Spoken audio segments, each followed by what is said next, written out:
Oh, good morning. The usual gloom and doom on the newspaper headlines on the front pages. So it's being so cheerful that keeps me going. I think that was Mrs. Mona Lot in the famous radio series Wartime Years, Itmar. It's being so cheerful that keeps me going. Well, that's true of this program. It's being so cheerful that keeps us going. Oh dear, oh dear, oh dear, oh dear. It does seem as if the world is falling apart. And I've known better times, believe me. I've known better times. And it needs a bit of shaking up to see how we could actually get mankind, if you want. I'm supposed to, according to the wokes, we're going to call it people kind. I'm not going to, no.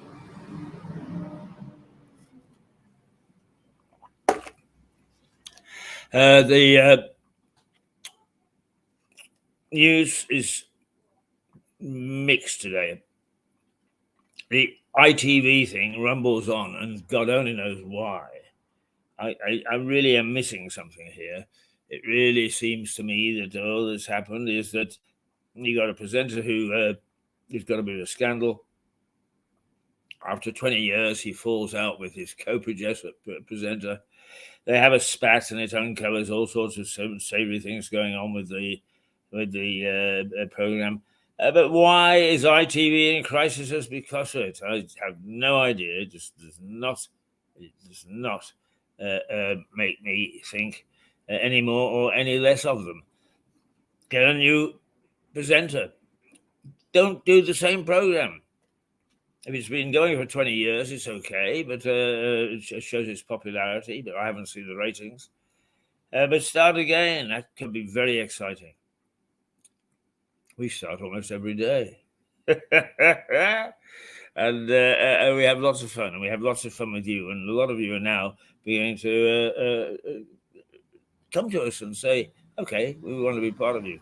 And that's terrific. We really do appreciate that. All right, I suppose that I had better get on with where we're at the moment. And I think that the first newspaper headline is the Eye, which talks about Labour's new tax policies. And the leader of the opposition has said, this is what we're going to do. This are all the good things we're going to provide you with. And we can't wait to gain power, put us in power, and look at all the Shangri-La that we were living with you. But what they want to do would cost £20 billion.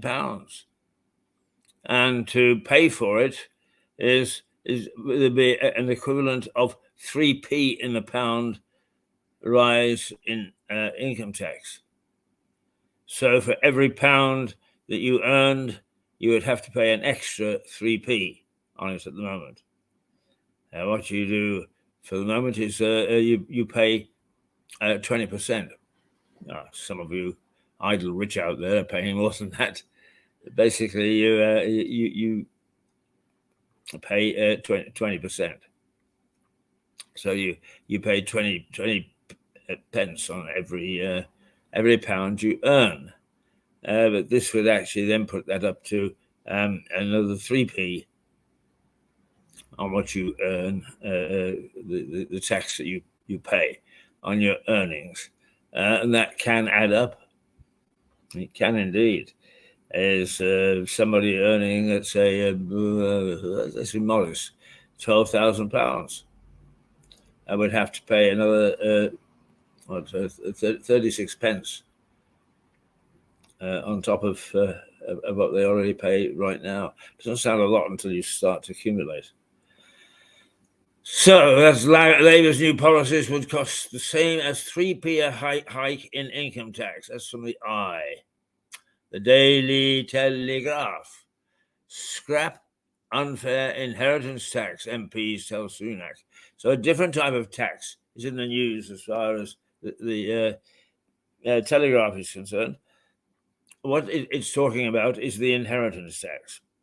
And that is, if I left you my worldly goods, don't know if it do you much good, but let's assume that I'm a very wealthy man and that I decide to leave you everything that I own. And out of that, after a certain sum that is clear of tax, but there is plenty to be added on, is the more that you actually left. And when you think about it, the average person today has got, if they own a home, it's probably, they're talking about 150 to 100,000 wealth factor. And if you leave that to your children or whatever, and a great big chunk is taken off it, it doesn't seem very fair. Well, it's not. And the MPs are telling the Prime Minister, scrap inheritance tax altogether. Let people leave what they've spent a lifetime accumulating in hard-earned work, and then you can actually take a look at other taxes or whatever, but not inheritance tax. It is basically unfair. That's MPs, and the Daily Telegraph have reported that. Profoundly unfair, as it penalises people who have saved money throughout their lives, they say. The Times, a tablet that can head off migraine is a first of its kind on the NHS. Well, I've known people who have had migraine. It's crippling, really crippling. The headache gets so severe that it knocks the people out. In some cases, makes them violently ill. And all in all, migraine is just something which is horrendous. Well, it looks as if, says the Times, that they found a tablet that you'll be able to take that will head off that ache and pain and misery that strikes. It just strikes like that. No rhyme, no reason. The main headline is Bulgaria is to help Sunak stop more small boats. Now, this is where we've got a big issue about the small boats coming ashore. The march against the plan to send asylum seekers to Rwanda, and it said Britain will look to work with Bulgaria and Turkey as part of efforts to stop the flow of small boats across the English Channel. Prime Minister Sunak is set to announce a new partnership that will boost intelligence sharing between the National Crime Agency and the Bulgarian police about crime groups smuggling boat equipment and people. It adds the agency has also been tasked with building a dossier, or building closer links, with the Turkish authorities, though says a formal deal is not expected imminently. Oh no, they've got the new president there. He's an oddball. Nobody knows how he's going to actually turn out. He's been very odd the last 4 years of his I was going to say presidency, his tenure. Right, okay. The Guardian takes a different tack altogether. Universities' funding model is broken, a vice chancellor has warned. The paper claims it's spoken to a group of university vice-chancellors who say the funding model for higher education in the UK is broken. The group warns that amid rising costs caused by inflation and new limits for our overseas students that are restricted because of the influx of asylum seekers, is that the universities could be squeezed between the plummeting value of domestic tuition fees and declining overseas recruitment. That, in other words, the domestic let's see, the plummeting value of domestic tuition fees. So tuition fees that are paid are going down. The number of people paying tuition fees are going down, and the number of recruiting or the recruitment of overseas students who pay a fair whack to attend our universities has also been hit by various legislation of this and immediate past governments. And so it says the universities are in a dreadful mess as far as funding is concerned. I think that is probably an issue for debate at some stage, not right now, but there is a little bit of a warning glow in the back of my mind saying, is that logic? Is that reasonable?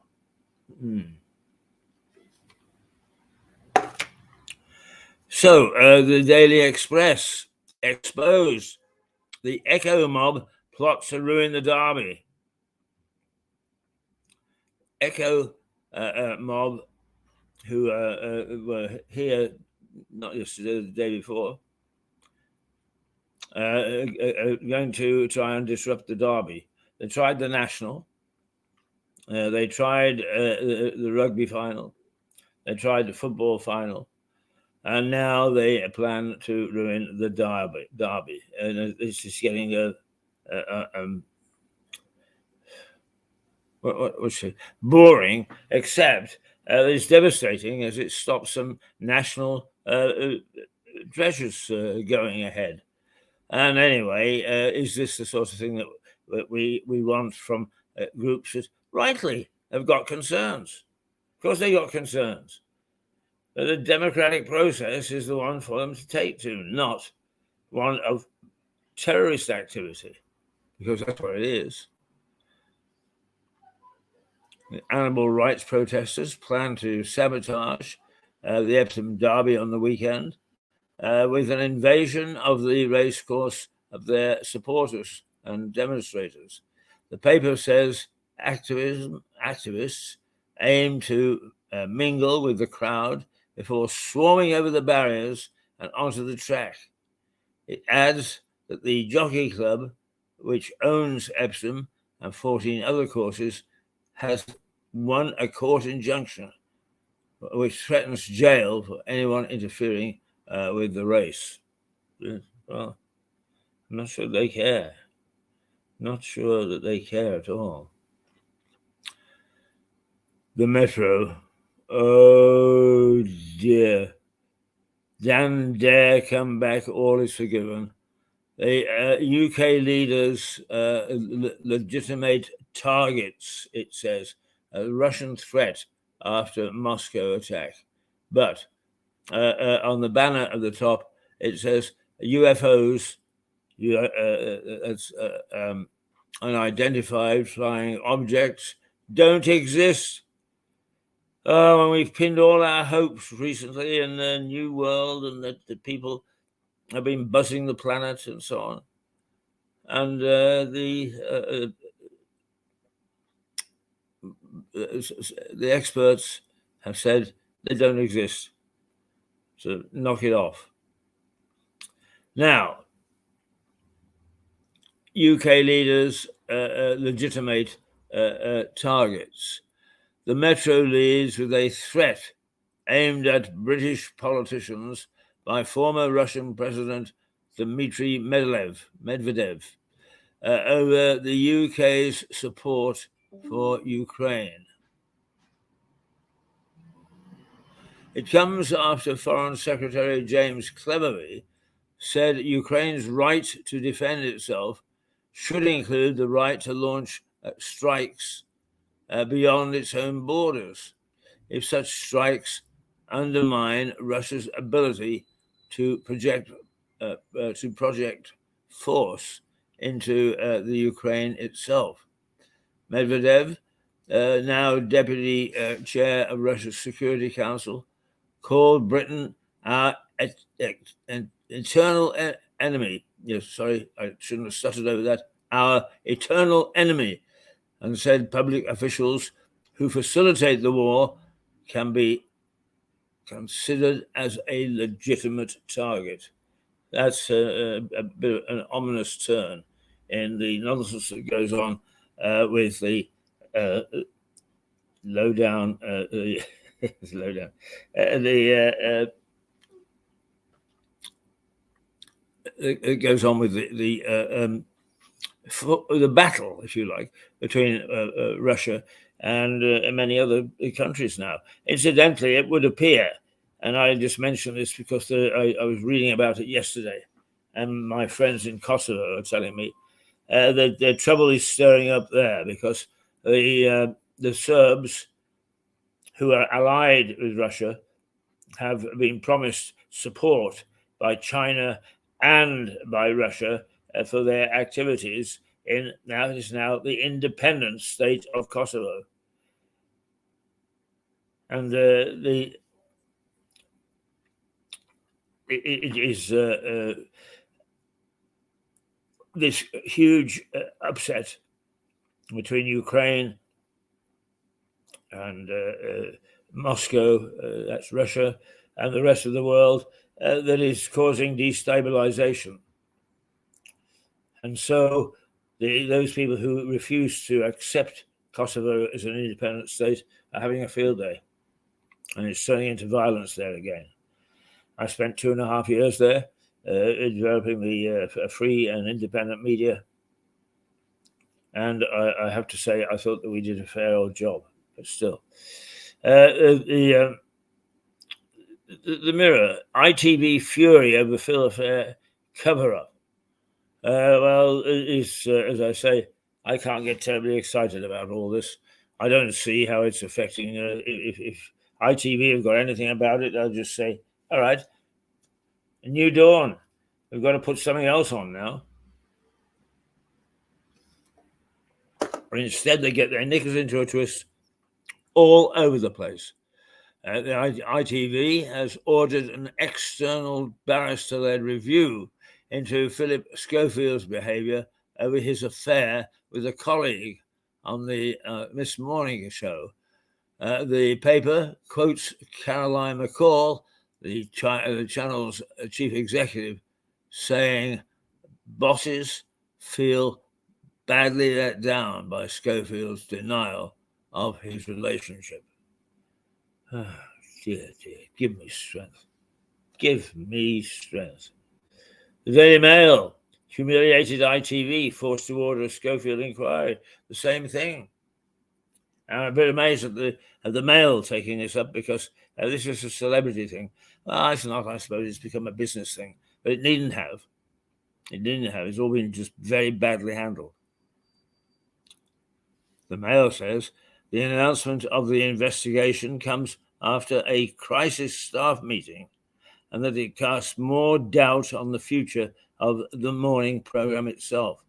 It adds that senior figures at ITV remain under pressure to admit what they knew and when they knew it about the affair.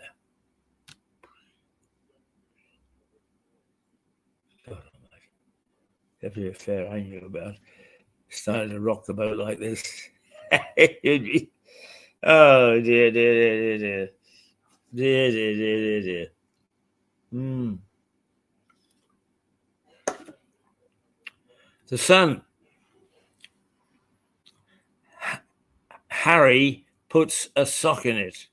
It says Prince Harry and Meghan how to stop making royal bashing documentaries and will now work with Netflix only behind the cameras.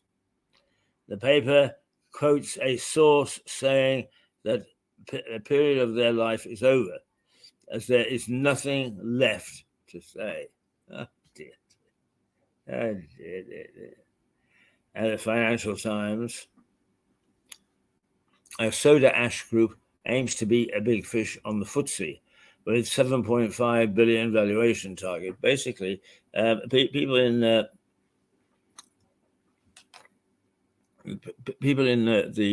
sector, which is a production of soda ash, it's an ingredient used in the making of glass.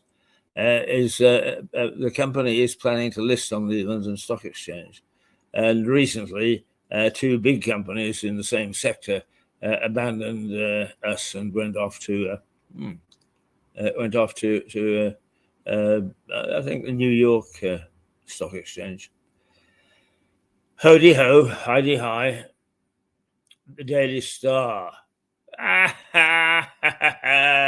You got to hand it. It gets us with a smile on our face, doesn't it? It does. Henry VIII wasn't such a wrong 'un.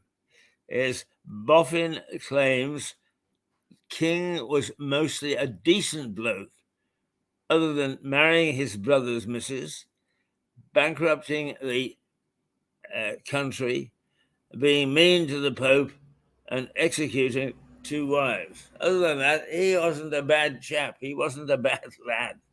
It's just fantastic. And where the Star gets these stories from, I have no idea. The Star says that Henry VIII wasn't such a wrong 'un. The paper says a Tudor historian has claimed that aside from marrying his brother's mistress, bankrupting the country, being mean to the Pope, and executing his 2 wives, is the monarch was a well-mannered fella.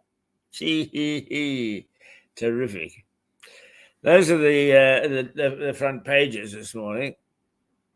What we now is the weather. Never mind the weather, as long as we're together. Well, I think we need to get together to huddle, because it was cold this morning. When I came out at 6:30 to come to the White Hart, it was cold. And it is not getting any better as the day goes by. It's supposed to reach 20 degrees today. But right now, it is only sitting at 13, which is chilly. So if you're going to go out and make a mistake as I did, I didn't put my heavy clothes on. I came without an overcoat. And by the time I'd finished standing at the bus stop getting, waiting for the bus, it was getting decidedly chilly. And it is struggling at the moment to rise to any half-decent temperature. No rain, moderate breeze, all in the garden should be rosy, but it's not. It's not. Now, let's just quickly see if anything has come up from locally from, let's see.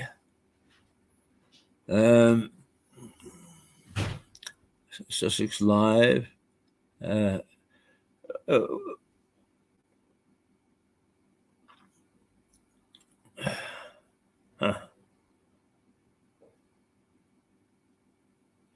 Oh, here we go. A warning over £130 million in unclaimed energy payments.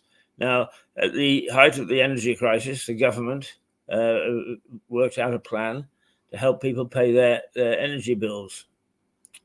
And the money was partly sent out directly into banks to people who already are registered with the government for other things. But there was, particularly since it was gas and electricity payments, there was a certain number of people that could have been included, but they had to register or go and ask for it. It doesn't come automatically. Well, whoever is going to get that and didn't, you better get a move on.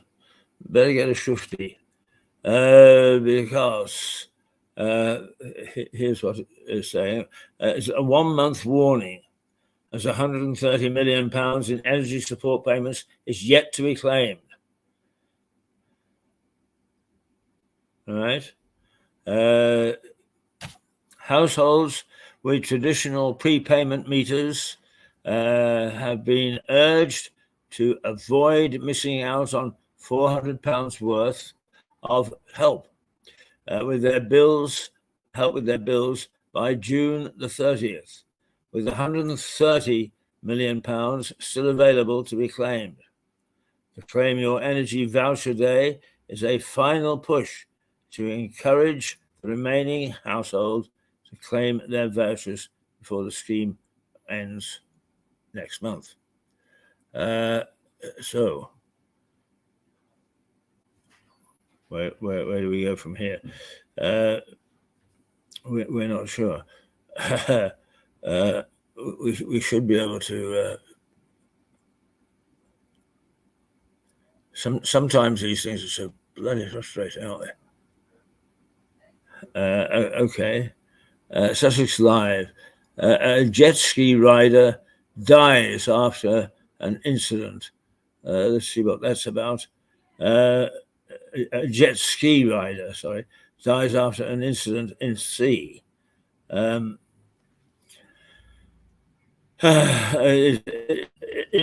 on Worthing Beach. A 26-year-old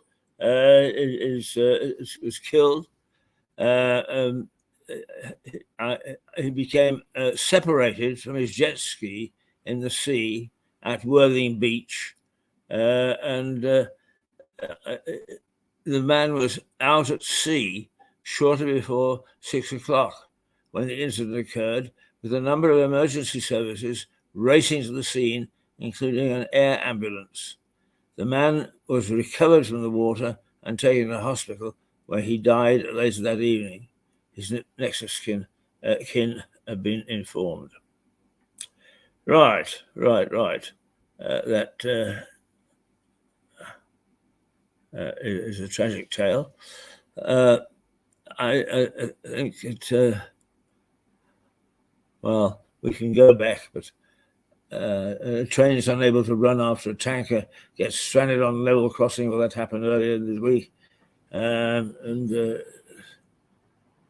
the M23, A23, and A27 road closures are confirmed for the week ahead, and Sainsbury's is cutting prices of dairy products by up to 60%. So those are the things that exercising our minds this morning. It is 8:58, 2 minutes away from us taking our first break of a half hour. We will then be back, and we are going to play at 9:30. The replay, the episode 3 about the Black Death and the effect it had on Lewis of the bloody past of a tiny town. We played them that episode earlier in the week. Now we're going to give you a second opportunity to look at it. And then tomorrow we will replay the episode about Lewis Racecourse and the Peaky Blinders that tried to finish it off and who actually got nicked by 2 brave coppers who faced the wrath of a gang of 30 to get them down to Lewis prison and sentenced to quite long periods of imprisonment. Okay, it's 59.